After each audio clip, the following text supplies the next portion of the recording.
2019ರಲ್ಲಿ ಅಂದರೆ ಇಲ್ಲಿವರೆಗೂ ನಮ್ಗೆ 2 ವರ್ಷವರೆಗೆ ಇತ್ತು ತಾಲೂಕಾ ಶಾಖೆ. ಆದರೂ ಕೂಡ ಅವರಿಗೆ ಅವಕಾಶ 21ರವರೆಗೆ ಇತ್ತು. 21ರವರೆಗೆ ಇದ್ದರು 23ರವರೆಗೂ ಕೂಡ ಕಾಲಾವಕಾಶ ಕೊಟ್ಟಿದ್ದೆವು ಕಾರ್ಯಕ್ರಮವನ್ನು ಮುಂದುವರಿಸ್ಕೊಂಡು ಹೋಗಬೇಕು. ಮೊದಲು ಹಳೆ ಬಾಡಿ. ಹಾಗಾಗಿ ಅವರು ಕೂಡ ನಮ್ಮ ಭಾರತೀಯ ಬೌದ್ಧ ಮಹಾಸಭಾ ಜಿಲ್ಲಾ ಶಾಖೆಗೆ ಅವ್ರಿಗೆ ಗೊತ್ತಾಯಿತು. ಸರ್ ಫೋನ್ ಮುಖಾಂತರ ನಮ್ಮ ಸಂಪರ್ಕ ಮಾಡಿದ್ರು. ಸಡನ್ ಆಗಿ ತಾಲೂಕಾ ಬಾಡಿ ನಿರ್ಧಾರ ಆಗ್ಲತ್ತದ, ನಾಳೆ ಮೀಟಿಂಗ್ ಕರೆದಿದ್ದೀವಿ, ದತ್ತ ಮೋದಿ ಅವರು ಮೀಟಿಂಗ್ ಕರೆದರೆ ಹುಣಸೂರು ಬೌದ್ಧ ವಿಹಾರದಲ್ಲಿ ಅಂತ ನನಗೆ ಮೆಸೇಜ್ ಕೊಟ್ಟರು. ನಾನು ನೂತನವಾಗಿ ಜಿಲ್ಲಾಧ್ಯಕ್ಷ ಆದ ನಂತರ ಅದಾದ್ಮೇಲೆ ಇವ್ರು ಇಮಿಡಿಯೇಟ್ಲಿ ಇವ್ರಿಗೆ ಗೊತ್ತಾಯಿತು ಈ ರೀತಿ ನಾಳೆ ಬಾಡಿ ಕಾರ್ಯಕ್ರಮ ಸದಸ್ಯ ಹೊಸ ಬಾಡಿಯನ್ನು ತಯಾರಾಗ್ತದೆ, ನಾವು ಏನು ಮಾಡಬೇಕು. ಅವ್ರು ಓಡ್ ಬಂದು ಜಿಲ್ಲಾ ಒಂದು ರಿಕ್ವೆಸ್ಟ್ ಲೆಟರ್ ಕೊಟ್ಟರು. ನನ್ನ ಹತ್ರ ಇದೆ. 2019ರಲ್ಲಿ ನಾವು ಬಾಡಿ ಮಾಡಿದ್ದೀವಿ.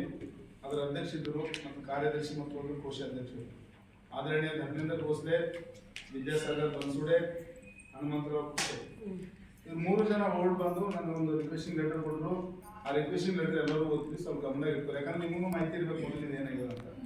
ಭಾರತೀಯ ಬೌದ್ಧ ಮಹಾಸಭೆಯ ಜಿಲ್ಲಾಧ್ಯಕ್ಷರು ಹುಣಸೂರು ಶಾಖೆ ನವೀಕರಣ ಮಾಡುವ ಕುರಿತು ಅಂದ್ರೆ ಮತ್ತೊಂದು ಸಲ ನವೀಕರಣ ಮಾಡಿ ಅಂತ ಮೇಲ್ಕಂಡ ವಿಷಯಕ್ಕೆ ಸಂಬಂಧಿಸಿದಂತೆ ನಾನು ಆಯುಷ್ಮಾನ್ ಧರ್ಮೇಂದ್ರ ಭೋಸ್ಲೆ, ತಾಲೂಕಾಧ್ಯಕ್ಷರು ಹುಣಸೂರು, ತಮ್ಮಲ್ಲಿ ಮನವಿ ಮಾಡುವುದೇನೆಂದರೆ ಹುಣಸೂರು ತಾಲೂಕಾ ಶಾಖೆ ಅವಧಿ 1/9/2019ರಿಂದ 31/8/2021ರವರೆಗೆ ಇದ್ದು ನಮ್ಮ ಅವಧಿ ಮುಗಿದು ಹಲವಾರು ದಿನಗಳಾಗಿವೆ. ನಮ್ಮ ಶಾಖೆ ವತಿಯಿಂದ ಅನೇಕ ಕಾರ್ಯಚಟುವಟಿಕೆಗಳು ಹುಣಸೂರು ತಾಲೂಕದಲ್ಲಿ ಆಗ್ತಾ ಇದ್ದು ನನಗೆ ಕೊಟ್ಟಿರುವ 2 ವರ್ಷ ಅವಧಿಯ ಜಾಗತಿಕ ಮಹಾಮಾರಿಯಾದಂಥ ಕೋವಿಡ್-19ರ ಗಂಭೀರವಾದ ಪರಿಸ್ಥಿತಿಯಲ್ಲಿ ಕಾರ್ಯಚಟುವಟಿಕೆಗಳು ಮಾಡಲು ಆಗಿರುವುದಿಲ್ಲ. ಆದ ಕಾರಣ ನಮ್ಮ ತಾಲೂಕದಲ್ಲಿ ಮೊದಲು ಕೂಡ ಭಾರತೀಯ ಬೌದ್ಧ ಮಹಾಸಭೆ ಹೆಸರಿಗೆ ಮಾತ್ರ ಇತ್ತು, ಆದರೆ ಅದರಡಿಯಲ್ಲಿ ಯಾವುದೇ ಕಾರ್ಯಗಳಾಗಿರುವುದಿಲ್ಲ. ನಾವು ಬಂದ ಮೇಲೆ ನಂತರ ಬೌದ್ಧ ಧರ್ಮಕ್ಕೆ ಸಂಬಂಧಿಸಿದ ಎಲ್ಲ ಹಬ್ಬ ಅನೇಕ ಕಾರ್ಯಕ್ರಮಗಳು ಮಾಡ್ತಿದ್ದು ಅನೇಕ ಜನಪರ ಕಾರ್ಯಕ್ರಮಗಳು ಕೂಡ ಮಾಡ್ತಾ ಇದ್ದೀವಿ. ಇದರ ಅಂಗವಾಗಿ 45 ಸಮತಾ ಸೈನ್ಯದ ಸೈನಿಕರು ಕೂಡ ನಾವು ಮಾಡಿದ್ದೇವೆ. ಇನ್ನೂ ಅನೇಕ ಕಾರ್ಯಕ್ರಮ ಮಾಡುವ ಬಾಕಿ ಇದೆ. ಆದ್ದರಿಂದ ನಮ್ಮ ಹುಣಸೂರು ತಾಲೂಕು ಶಾಖೆ ಇನ್ನೊಂದು ಅವಕಾಶ ಕೊಟ್ಟು ಬಾಕಿ ಇದ್ದ ಕಾರ್ಯಗಳನ್ನು ಮಾಡಲು ಸದರಿ ಭಾರತೀಯ ಬೌದ್ಧ ಮಹಾಸಭೆಯ ನವೀಕರಣ ಮಾಡಿಕೊಂಡು ಇನ್ನೊಂದು ಅವಕಾಶ ಕೊಡಬೇಕೆಂದು ನಮ್ಮಲ್ಲಿ ವಿನಯಪೂರ್ವಕವಾಗಿ ಕೇಳಿಕೊಳ್ಳುತ್ತೇನೆ. ವಂದನೆಗಳೊಂದಿಗೆ ಅಧ್ಯಕ್ಷರು, ಭಾರತೀಯ ಬೌದ್ಧ ಮಹಾಸಭಾ ತಾಲೂಕಾ ಬ್ರಾಂಚ್ ಹುಣಸೂರು. ಈ ರೀತಿ ವಿಷಯ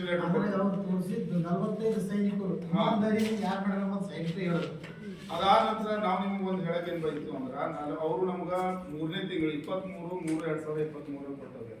ಅದಾದ್ಮೇಲೆ ಸುಮಾರು ಸರಿ ನಾನು ಅವ್ರಿಗೆ ಮೆಸೇಜ್ ವಾಟ್ಸಪ್ನಲ್ಲಿ ಮಾಡಿದೆ, ನಿಮ್ಮ ತಾಲೂಕಾ ಬಾಡಿಗಾಗಿ ನೀವು ತಯಾರು ಮಾಡ್ಕೊಳ್ರಿ, ಬೇಕಾದ್ರೆ ನಿಮ್ಗೆ ಹೇಳೋಣ. ಅದಾದ ನಂತರ ಇದು ನಮ್ಮ ಧರ್ಮ ಚಟುವಟಿಕೆಯ ನಮ್ಮ ಒಂದು ಸಂಸ್ಥೆಯ ವಿರೋಧ ಚಟುವಟಿಕೆಗಳು ತೊಡ್ಕೊಂಡ್ರು ನೇರವಾಗಿ. ಈಗ ಅಪ್ಪರು ಹೇಳಿದ್ರು, ಅದು ನೇರವಾಗಿ ನಮ್ಮ ವಿರೋಧ ಚಟುವಟಿಕೆಯಲ್ಲಿ ತೊಡ್ಕೊಂಡಾಗ ನಮ್ಮ ಗಮನಕ್ಕೆ ಬಂತು. ಇಂಥ ಅದಕ್ಕೆ ಪ್ರೂಫ್ನೂ ಇದೆ. ಅವ್ರಿಗೆ 10 ಸಲ ಕಾಲ್ ಮಾಡಿದೆ, ರಿಪೀಟ್ ಮಾಡಲಿಲ್ಲ. ಮನುಷ್ಯ ಯಾವಾಗಲೂ ಕೂಡ ಬಿಜಿ ಇದ್ರು ಕೂಡ ಸಾಯಂಕಾಲ ನೋಡ್ತಾನೆ, 2 ದಿವಸ ನೋಡ್ತಾನೆ, 3 ದಿವಸ ನೋಡ್ತಾನೆ. 28ನೇ ತಾರೀಕಿಗೆ ಕಾಲ್ ಮಾಡಿದ್ದೀನಿ. ಇವತ್ತು ಎಷ್ಟು ತಾರೀಕು ಅದ? 28ನೇ ತಾರೀಕು ಒಂದು ಕಾರ್ಯಕ್ರಮ ಮಾಡಬೇಕಾಗಿತ್ತು. ಮಾತಾ ರಮಾಬಾಯಿ ಅವರ 125ನೇ ಜಯಂತಿ ಉತ್ಸವ ಇಂಟರ್ನ್ಯಾಷನಲ್ ಲೆವೆಲ್ ಒಂದೇ ಮಾಡಬೇಕಾಗಿತ್ತು. ಅವಾಗ 145 ಸೈನಿಕರನ್ನು ಹೊಸರನ್ನು ಬೀದರ್ನಲ್ಲಿ ಮಾಡಿದ್ದೀವಿ. ಅಂತ ಒಂದು ಶುಭ ಸಂದರ್ಭದ ಕಾರ್ಯಕ್ರಮಕ್ಕಾಗಿ ನಾನು ರಿಕ್ವೆಸ್ಟ್ ಮಾಡಿಕೊಂಡು ಒಂದು ಫೋನನ್ನು ಮಾಡಿದೆ, ಮೆಸೇಜ್ ಹಾಕೋದ್ರ ಜೊತೆಯಲ್ಲಿ. ಅದಕ್ಕೂ ಕೂಡ ರೆಸ್ಪಾನ್ಸ್ ಮಾಡಲಿಲ್ಲ. ಅವ್ರು ಜಿಲ್ಲಾಧ್ಯಕ್ಷ ರೆಸ್ಪಾನ್ಸ್ ಮಾಡಲಿಲ್ಲ ಅಂದ್ರೆ ಸಂಸ್ಥೆಯಲ್ಲಿ ಕೆಲಸ ಮಾಡಿ ಇಲ್ಲೇನು ಶಾಲೆ ಇಲ್ಲ, ನಿಮ್ಮ ಸ್ವ ಇಚ್ಛೆಯಿಂದ ಮಾಡ್ಬೇಕಂತ ನೀವೇ ಬಂದಿದ್ದೀರಿ, ಅದಕ್ಕೆ ನಿಮ್ಗೆ ಅವಕಾಶ ಮಾಡಿಕೊಟ್ಟಿದ್ದೀವಿ. ಒಂದು ಬಾಬಾ ಸಾಹೇಬ್ರದ್ದು ಒಂದು ತತ್ವ ಸಿದ್ಧಾಂತದಾಗ ಅವ್ರ ಋಣದಲ್ಲಿ ನಾವು ಬದುಕ್ತಾ ಇದೀವಿ ಅಂದ್ರೆ ಅವ್ರು ಮಾಡಿರುವಂಥ ಕಾರ್ಯಚಟುವಟಿಕೆಗಳು ಕೂಡ ನಾವು ಕೂಡ ಮಾಡ್ಬೇಕಂತ ಒಂದು ಸ್ವ ಇಚ್ಛೆಯಿಂದ ಇಲ್ಲಿ ಸ್ವಯಂ ಸೇವಕರಿಗೆ ಯಾರು ಕೂಡ ಶಾಲೆ ಇಲ್ಲ, ಎಲ್ಲ ಸ್ವಯಂ ಸೇವಕರಿಗೆ ಕೆಲಸ. ಧನ ಮನ ಎಲ್ಲನೇ ಬೇಕಿಲ್ಲ. ದುಡ್ಡು ಹಾಕಿದ್ವಿ ನಾವು ಬಂದಿದ್ದೇವೆ, ನಾವು ಕಾರ್ ತಗೊಂಡಾಗ ನಾವು ಎಣ್ಣೆ ನಾವು ಹಾಕೊಂಡಿದ್ದೇವೆ, ಅವ್ರ ಎಣ್ಣೆ ಹಾಕೊಂಡ್ರೆ ಕೆಲಸನೂ ಬಿಟ್ಟಿದ್ದೆವು, ಟೈಮ್ನು ಕೊಟ್ಟಿದ್ದೆವು, ನಮ್ಮ ಕೆಲಸನೂ ಬಿಟ್ಟಿದ್ದೆವು. ಇದೇ ರೀತಿ ಸ್ವಯಂ ಸೇವಕರು ಕೆಲಸ ಅದ. ಸ್ವಯಂ ಸೇವಕರು ಸ್ವಂತ ಸ್ವ ಇಚ್ಛೆ ಮಾಡುವಂಥ ಕೆಲಸ. ಇಲ್ಲಿ ಯಾವುದೋ ಅನುದಾನ ಬರಲ್ಲ. ನಿಮಗೆ ಮೊದಲೇ ಹೇಳ್ತಾ ಇದ್ದೀನಿ, ಯಾವುದೋ ಅನುದಾನ ಬರ್ತದೆ ತೆಲಗಿನ ತೆಗಿಬೇಡ್ರಿ. ಯಾವುದೋ ದುಡ್ಡು ಕೊಡಲ್ಲ ನಿಮ್ಮ ಮಹಿಳೆಯರಿಗೂ ಕೂಡ. ನೀವು ದುಡ್ಡು ತಗೋಬೇಕಾದ್ರೆ ಇದು ಒಂದೇ ಸಂಸ್ಥೆ ಈ ದೇಶದಾಗ ಉಳಿದದ, ಭಾರತೀಯ ಬೌದ್ಧ ಮಹಾಸಭಾ ಒಂದು ನಿಸ್ವಾರ್ಥ ಕೆಲಸ ಮಾಡೋದು, ಪಕ್ಷಪಾತವಾಗಿ ನಿಷ್ಪಕ್ಷಪಾತವಾಗಿ ಕೆಲಸ ಮಾಡೋದು ಒಂದೇ ಸಂಸ್ಥೆ ಅದ ಭಾರತೀಯ ಬೌದ್ಧ ಮಹಾಸಭಾ. ಸೈನಿಕರಿದ್ರೆ ನೀವು ದುಡ್ಡು ಕೂಡ ನೀವು ಶಿಬಿರಿ ತಗೊಂಬರ್ತೀರ, ನಿಮ್ಗೆ ದುಡ್ಡೇ ಕೊಟ್ಟಿರಿ. ಬ್ಯಾಚಸ್ ಕೊಡೋದು ಕೂಡ ದುಡ್ಡು ನೀವೇ ಕೊಟ್ಟಿರಿ. ಶಿಬಿರದಾಗ ಅಟೆಂಡ್ ಆಗತ್ತೆ ಮಧ್ಯಾಹ್ನ ನೀವು ಊಟ ಕೊಡೋಕೆ ನಿಮ್ಮ ರೊಕ್ಕನೇ ಕೊಟ್ಟು ಊಟ ಮಾಡಿರಿ. ಕೊಟ್ಟಿರಿ? ನಾವು ಕೊಡ್ಸಿಲ್ಲ ಯಾರು? 300 ರೂಪಾಯಿ ಕೊಟ್ಟಿರಿ? ಮುಂಜಾನೆ ಒಂದು ನಾಷ್ಟ, ಮಧ್ಯಾಹ್ನ ಊಟ, ಸಾಯಂಕಾಲ ನಿಮ್ಗೆ ಚಾಯ್ ಪಾನಿ ಕೋರ್ಸ್ ಕಳ್ಸಿಕೊಟ್ರ. ಅದನ್ನು ಕೂಡ ಕೇಂದ್ರ ಶಿಕ್ಷಕ ಬಂದವರಿಗೆ ಅದರಲ್ಲಿಂದೇ ದಾನ ಕೊಟ್ಟರು. ಬಟ್ ಇಲ್ಲಿ ಯಾರು ಕೂಡ ದುಡ್ಡು ತಗೊಂಡಿಲ್ಲ, ಯಾವ ರಾಜಕೀಯ ಕೈ ಚಾಚುವ ಅವಶ್ಯಕತೆಯೂ ಕೂಡ ಇಲ್ಲಿ. ಅದಕ್ಕೆ ದಯವಿಟ್ಟು ನಮ್ಮ ಸ್ವಯಂ ಈಗ ಒಂದೇ ದೇಶದ ಒಂದೇ ಒಂದು ಭಾರತೀಯ ಬೌದ್ಧ ಮಹಾಸಭಾ ಮಾತೃ ಸಂಸ್ಥೆ. ಅದಕ್ಕೆ ಇಲ್ಲಿ ನಿಷ್ಪಕ್ಷಪಾತ ಯಾರು ಕೂಡ ಏನಾದ್ರೂ ಒಂದು ಉದ್ದೇಶ ಇಟ್ಕೊಂಡು ಬಂದಿದ್ರಿ ನನಗೆ ಏನೋ ಸಿಗ್ತದ ಅಂದ್ರೆ ಯಾವ್ದು ಈಗ ಸಿಗೋದಿಲ್ಲ, ಸಿಕ್ಕದ ಬಹಳಷ್ಟು ಎಲ್ಲ ತಗೊಂಡಿದ್ದಾವೆ. ಈಗ ಕೊಡೋದೇನಿಲ್ಲ ನಿಮಗ. ಬಾಬಾ ಸಾಹೇಬ್ರು ಎಲ್ಲ ಕೊಟ್ಟು ಹೋಗಿದ್ದಾರೆ. ಏನ್ ಬೇಕಾಗಿದೆ ನಮಗೀಗ? ಏನೂ ಬೇಡ. ಅದು ದಯವಿಟ್ಟು ಇಲ್ಲಿ ನಿಮ್ಮಲ್ಲಿ ನಿಷ್ಪಕ್ಷಪಾತ ಕೆಲಸ ಮಾಡುವಂತ ವ್ಯಕ್ತಿಗಳನ್ನ 3 ಹೆಸರು ಸೂಚನೆ ಮಾಡಿದ್ರೆ ಹಿರಿಯರಿದ್ದಾರೆ. ಅವ್ರ ಅನುಭವ ಇದ್ದೊಟ್ಟು ನಾನು ಹೇಳಿಲ್ಲ, ನಾನು ಎಲ್ಲಕ್ಕಿಂತ ಸಣ್ಣವನಿದ್ದೀನಿ. ಆದರೂ ಕೂಡ ಏನೋ ಅನುಭವದ ಹಿರಿಯರ ಮಾರ್ಗದರ್ಶನ ನಮ್ಮ ಜಿಲ್ಲಾಧ್ಯಕ್ಷ ಮಾಡಿದ್ದಾರೆ. ಅದಕ್ಕೆ ಇದು ಈ ಸಂಸ್ಥೆ ಹೆಂಗದ ಅಂತಂದ್ರೆ ಈ ಭಾರತೀಯ ಬೌದ್ಧ ಮಹಾಸಭಾ ಒಂದೇ ಈ ಶಾಶ್ವತ ಯಾವ ಉಳ್ಕೊಂಡದ ಇಲ್ಲಿ. ಇದನ್ನು ಕೂಡ ಕೆಲವು ಸಾಮಾಜಿಕ ವಿರೋಧಿಗಳು ಚಟುವಟಿಕೆಗಳನ್ನ ಒಳಗೆ ಕೂಡಿಸ್ಕೊಂಡು ಇದನ್ನು ಹೊಡೆಯಲು ಪ್ರಯತ್ನ ಮಾಡ್ತಾ ಇದ್ದಾರೆ. ನೀವೆಲ್ಲ ನೋಡ್ತಾ ಇದ್ದೀರಿ. ಇದನ್ನು ಮಾಡಿದ್ದಾರೆ. ಎಲ್ಲೂ ಇಲ್ಲ, ಕರ್ನಾಟಕದಲ್ಲಿ ಮಾತ್ರ ಕೆಲವು ವ್ಯಕ್ತಿಗಳನ್ನ, ಎಲ್ಲರೂ ಅಂತ ಹೇಳಿ ಕೆಲವು ವ್ಯಕ್ತಿಗಳನ್ನ ಇದನ್ನು ಕೂಡ ನಾಶಪಟ್ಟಾಗ ಈಗ RPI ಆಲ್ರೆಡಿ ಹೊಡೆದ್ಬಿಟ್ಟಾರೆ. ಇದು ಭಾರತೀಯ ಬೌದ್ಧ ಮಹಾಸಭಾ ಶಾಶ್ವತ ಬಾಬಾ ಸಾಹೇಬ್ರ ಮೆತ್ತಲ್ಲಿ ಉಳ್ಕೊಂಡದ್ದು. ಇದನ್ನು ಕೂಡ ಕೈ ಹಾಕ್ಯಾರ. ಈಗ ಇದಕ್ಕೆ ಅವಕಾಶ ಯಾರು ಮಾಡ್ಕೊಡ್ಬಾರ್ದು. ಸಮತಾ ಸೈನಿಕದೊಳಂದ್ರೆ ಸಂರಕ್ಷಣೆ ಮಾಡ್ಬೇಕು. ಯಾರಿಗೆ?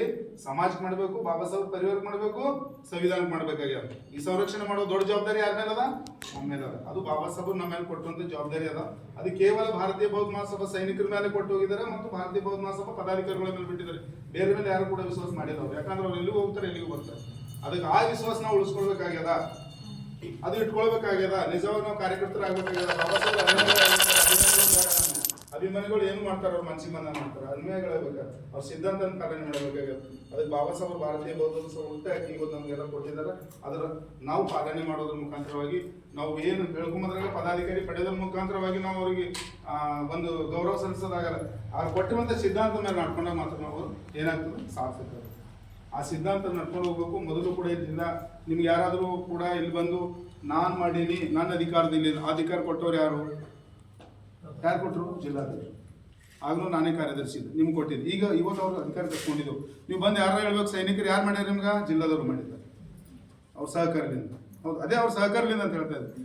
ಅದಕ್ಕೆ ನೀವು ಯಾರು ಕೂಡ ಅನ್ಸಂಗಿಲ್ಲ. ಸೈನಿಕರು ಬಂದು ನಿಂಬಲ್ಲಿ ನಡ್ರಿ ಅಂದ್ರೆ ನೀವು ಒಂದು ವೇಳೆ ನೀವು ಸಂಸ್ಥೆಯ ಕಾರ್ಯ ಚಟುವಟಿಕೆ ವಿರೋಧ ತೊಡ್ಕೊಂಡ್ರೆ ನಾವು ಇಮಿಡಿಯೇಟ್ಲಿ ಒಂದು ಬ್ಯಾಚಸ್ ಮತ್ತು ನಿಮ್ಮ ಕ್ಯಾಪ್ ಅನ್ನು ವಾಪಸ್ ಪಡಿಸ್ಕೊಳ್ತೀವಿ. ನೆನ್ಪಿಟ್ಕೊಳ್ಳಿ. ಒಂದ್ ವೇಳೆ ನೀವು ಸಂಸ್ಥೆ ಪರವಾಗಿ ಈಗ ನಾವು ಹೊಸ ಏನು ಅಧ್ಯಕ್ಷರು ಮಾಡ್ತಾ ಇದೀವಿ ತಾಲೂಕದ್ರು, ಅವ್ರ ಪರವಾಗಿ ನೀವು ಕೆಲಸ ಮಾಡ್ತೀನಿ ಅಂತಂದ್ರೆ ಎಲ್ಲ ಅಲ್ಲೇ ಹೆಂಗೆ ಇರ್ತದ. ಅವ್ರ ಪರವಾಗಿ ID ಕಾರ್ಡ್ ನಮ್ಮ ಶೇಷರ್ ಅವ್ರಿಗೆ ಕೊಟ್ಟಿರಿ. ಇಮಿಡಿಯೇಟ್ಲಿ ಜಿಲ್ಲೆಯಿಂದ ID ಕಾರ್ಡ್ ರವಾನೆ ಮಾಡ್ತೀವಿ, ನಿಮ್ಗೆ ಕಳಿಸ್ತೀವಿ ಜಿಲ್ಲಾಧ್ಯಕ್ಷರ ಮುಖಾಂತರವಾಗಿ, ತಾಲೂಕಾಧ್ಯಕ್ಷರ ಮುಖಾಂತರವಾಗಿ ಹೊಸ ಬಾಡಿಯನ್ನು ಮಾಡ್ತೀವಿ. ಅವ್ರ ಕಾರ್ಯಚಟುವಟಿಕೆ ಏನೂ ಇದ್ದರೂ ಕೂಡ ಅವರು ಜಿಲ್ಲೆಯಿಂದ ಅನುಮೋದನೆ ತಗೋತಾರ, ನಾ ರಾಜ್ಯದಿಂದ ತಗೋತೀನಿ. ಆ ಒಂದು ಪ್ರಕಾರ ನೀವು ನಡ್ಕೊಡ್ಬೇಕು. ಯಾರೋ ಮಧ್ಯದ ಬಂದು ನನಗೆ ಅವ್ರು ಹೇಳ್ಯಾರ ಇವ್ರು ಹೇಳ್ಯಾರ ಅಂತ ಹೋದ್ರೆ ಅದು ನಿಮ್ಮ ಸೈನಿಕರ ಒಂದು ಸದಸ್ಯತ್ವನ ನೀವು ಕಳ್ಕೊಳ್ತೀವಿ. ಅದು ನಿಮ್ಮ ಗಮನದಾಗಿರಲಿ. ಯಾರು ಬಂದ್ರು ಕೇಳ್ಬಾರ್ದು. ರಾಜ್ಯ, ಜಿಲ್ಲಾ, ತಾಲೂಕಾ ಯಾರು ಆದೇಶ ಆಗ್ಯದ ಅದಕ್ಕೆ ಒಂದು ಅಧಿಕೃತ ಜವಾಬ್ದಾರಿ ಬೇಕು. ಒಂದು ಫೋನಿನ ಮುಖಾಂತರ ಕೂಡ ಜವಾಬ್ದಾರಿ ಇಲ್ಲದೆ ನೀವು ಯಾರಾದರೂ ಎಲ್ಲೋ ಹೋಗಿ ಜೆಂಡಾ ಹಚ್ಕೊತಾರೆ, ಯಾರೋ ಸತ್ತಾಗ ಹೋಗಿದ್ದೀವಿ ಕೆಟ್ಟಾಗ ಹೋಗಿದ್ದೀವಿ ಅಂದ್ರೆ ಹಂಗೆಲ್ಲೂ ಹೋಗಂಗಿಲ್ಲ. ಸೈನಿಕರು ನಿಮ್ಗೆ ಗೌರವ ಇಟ್ಕೊಳ್ರಿ. ನಿಮ್ಮದೇ ಆದಂಥ ಶಿಬಿರಗಳನ್ನೇ ನಡೆಸ್ತೀವಿ. ಮುಂಬರುವ ದಿನಗಳಲ್ಲೂ ಕೂಡ ನಿಮ್ಮ ಹಕ್ಕು ಮತ್ತು ನಿಮ್ಮ ಕರ್ತವ್ಯಗಳ ಕಾರ್ಯಕರ್ತರ ಬಗ್ಗೆ ನಾವು ಹೇಳ್ಕೊಡ್ತೀವಿ. ಬಾಬಾ ಸಾಹೇಬರು ಸಾಮಾನ್ಯವಾಗಿ ಕಟ್ಲಿಲ್ಲ ಸಂಸ್ಥೆನ ಬಹಳ ಕೂಲಂಕುಷವಾಗಿ ಅಧ್ಯಯನ ಮಾಡಿದ್ದಾರೆ. ಇಲ್ಲಿ ಜಾತಿ, ಮತ, ಲಿಂಗ ತಾರತಮ್ಯ ಬಹಳ ಇತ್ತು. ಅದಕ್ಕೆ ಸ್ವತಂತ್ರ, ಸಮಾನತೆ, ಒಂದು ಸೋದರತನ ಬರಲೇ ಬಾಬಾ ಸಾಹೇಬರು ಏನು ಮಾಡಿದ್ದಾರೆ? ಒಂದು ಭಾರತ ದೇಶಕ್ಕೆ ಸಂವಿಧಾನ ಕೊಟ್ಟರು. ಆ ಸಂವಿಧಾನ ಮುಖಾಂತರವಾಗಿ ಸಮಾಜದಾಗ ಬಹಳಷ್ಟು ಸ್ವಾತಂತ್ರ್ಯ ಸಮಾನತೆ ತರಲಿಕ್ಕೆ ಪ್ರಯತ್ನ ಮಾಡಿದ್ರು. ತದನಂತರ ಅವ್ರು ಚಿಕ್ಕಂದ್ರಲಿಕ್ಕೆ ಏನು ಮಾಡಿದ್ರು ಅಂದ್ರೆ ಬಹಳಷ್ಟು ಕೈಯನ್ನು ನೋಡ್ರಿ. ಯಾವುದರಿಂದ? ಜಾತಿಲಿಂದ. ಅದು ಬಹಳ ಪ್ರಯತ್ನ ಮಾಡಿದ್ರು. ಇಲ್ಲಿ ಜಾತಿ ಹೋಗ್ಬೇಕು, ಚಳವಳಿ ಮಾಡಿದ್ರು, ಮಹಾಡ್ ಮಾಡಿದ್ರು, ಕಾಲಾರ ಮಂದಿರ ಸತ್ಯಾಗ್ರಹ ಮಾಡಿದ್ರು. ಆದರೂ ಕೂಡ ಜಾತಿ ಕೊನೆಗೆ ಹೋಗಲಿಲ್ಲ. ಅದಕ್ಕೆ ಸಾರ್ವಜನಿಕ ಈಗ ಹೇಳಿದ್ರಲ್ಲ 1935 ಯಾವಲದಲ್ಲಿ ಸಾರ್ವಜನಿಕ ಉದ್ದೇಶದಲ್ಲಿ ಮಾತಾಡ್ತಾ ಬಾಬಾ ಸಾಹೇಬ್ ಏನಂತ, ನಾನು ಹಿಂದೆ ಹೋಗಿ ಹುಟ್ಟಿದ್ದೇನೆ, ಅದು ನನ್ನ ಕೈಯಲ್ಲಿ ಇರಲಿಲ್ಲ, ಆದ್ರೆ ನಾನು ಹಿಂದೋಗಿ ಸಾಯಿಲಾರೆ. ಆ ಪಣವನ್ನು ಹಂಗೆ ಇಟ್ಕೊಳ್ತಾರೆ. ಅದು ಇಟ್ಕೊಂಡು ಸುಮ್ಮನೆ ಕೊಡ್ಲಿಲ್ಲ. ಕೊಟ್ಟಿರುವಂತ ಮಾತನ್ನು ಉಳಿಸ್ಕೊಳ್ಳೋಕ್ಕೋಸ್ಕರ ದೇಶ ವಿದೇಶಗಳಿಗೆ ಹೋಗ್ತಾರೆ, ಶ್ರೀಲಂಕಾ ಹೋಗ್ತಾರೆ, ಬರ್ಮಾ ದೇಶಕ್ಕೆ ಹೋಗ್ತಾರೆ, ಅಧ್ಯಯನ ಮಾಡ್ತಾರೆ. ಕೂಲಂಕುಷವಾಗಿ ಅಧ್ಯಯನ ಮಾಡಿ ಸಂಸ್ಕಾರ, ಬೌದ್ಧ ಧರ್ಮದ ಏನೇನೋ ಎಲ್ಲ ಅಧ್ಯಯನ ಮಾಡ್ಕೊಂಡು ಬಂದು ಅವ್ರೇನ್ ಮಾಡ್ತಾರ 1949 14ನೇ ಜನವರಿಗೆ 22 ಪ್ರತಿಜ್ಞೆಗಳನ್ನ ತಯಾರು ಮಾಡ್ಕೊಳ್ತಾರೆ. ಆ 22 ಪ್ರತಿಜ್ಞೆ ಮೇಲೆ ಇವತ್ತು ನಮ್ಮ ಸಮಾಜ ಕಟ್ಟಲಿಕ್ಕೆ ಸಾಧ್ಯ ಆಯ್ತಂತ ಮನಗಂಡು 1956 ಅಕ್ಟೋಬರ್ದಲ್ಲಿ ಏನ್ ತಗೋತಾ ದೀಕ್ಷಾ? 21 ವರ್ಷ ಕುಲಂಕುಷವಾಗಿ ಎಲ್ಲಾ ಧರ್ಮ ಅಧ್ಯಯನ ಮಾಡ್ತಾರ. ಸುಮ್ಮನೆ ತಗೊಂಡಿಲ್ರಿ. 21 ವರ್ಷ ಓದ್ಯಾರ ಅಂತಂದ್ರೆ ಅರ್ಥ ಮಾಡ್ಕೊಡ್ರಿ ನೀವು. ಸುಮ್ಮನೆ ನೀವು ಹೇಳಿದ ತಕ್ಷಣ ಇವತ್ತು ನಾ ಹೇಳಿದೆ ದೀಕ್ಷಾ ತಗೊಂಡ್ಬಂಡ ನೀವು ಬರೋಣ ಜೆಂಡ ಕೈ ಎತ್ತೀವಿ ಎಲ್ಲ ದೀಕ್ಷಾ ತಗೋತಿರಲ್ಲ, ಹಂಗ ಮಾಡ್ಲಿಲ್ಲ ಬಾಬಾ ಸಾಹೇಬರು. 21 ವರ್ಷ ಕುಲಂಕುಷವಾಗಿ ಎಲ್ಲಾ ಧರ್ಮಗಳನ್ನ ತುಲನಾತ್ಮಕವಾಗಿ ಅಧ್ಯಯನ ಮಾಡ್ತಾರ. ಆ ಅಧ್ಯಯನ ಮಾಡಿ ಆ ನಿರ್ಧಾರಕ್ಕೆ ಬರ್ತಾರ. ಯಾವುದರಲ್ಲಿ ಸ್ವಾತಂತ್ರ್ಯ, ಸಮಾನತೆ ಮತ್ತು ಸೋದರತ್ವ ಧರ್ಮ ಯಾವುದದ ಅಂತಂದ್ರೆ ಅದು ಏಕೈಕ ಧರ್ಮ ಯಾವುದು?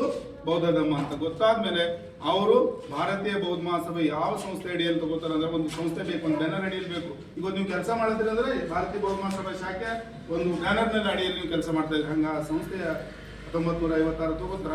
ಅದಾದ ನಂತರ ಯಾರಾಗ್ತಾರ? 1956 ಡಿಸೆಂಬರ್ದಾಗ ಏನಾಗ್ತದ? ಕೇವಲ 53 ದಿವಸ ಬಾಬಾ ಸಾಹೇಬರು ಬೌದ್ಧ ಧರ್ಮ ಸ್ವೀಕಾರ ಮಾಡಿದ್ಮೇಲೆ ಜಗತ್ತಿಗೆ ದೊಡ್ಡ ಇತಿಹಾಸ ಅಂಥದ್ದು ಮುಂದೂ ಕೂಡ ಮಾತಂತ್ರ ಯಾರಿಗೂ ಮಾಡ್ಲಿಕ್ಕೆ ಸಾಧ್ಯ ಇಲ್ಲ, ಹಿಂದೂ ಕೂಡ ಯಾರು ಮಾಡಿಲ್ಲ ಅಂತ ಒಂದು ಐತಿಹಾಸಿಕವನ್ನು ನಿರ್ಮಾಣ ಮಾಡಿ ಬೌದ್ಧ ಧರ್ಮವನ್ನು ಕೊಟ್ಟು ನಮ್ಗೆ ಹೋಗಿದ್ದಾರೆ. ತದನಂತರ ಯಾರಾಗ್ತಾರೆ? 1956 ಬಾಬಾ ಸಾಹೇಬರು ತೀರ್ಕೊಂಡ್ಮೇಲೆ ಅವ್ರ ಮಗ ಏಕೈಕ ಪುತ್ರರು ಉಳ್ಕೊಂಡಿರ್ತಾರೆ, ಯಶವಂತರಾವ್ ಭೈಯಾಸಾಹೇಬ್ ಅಂಬೇಡ್ಕರ್ ಅವರು.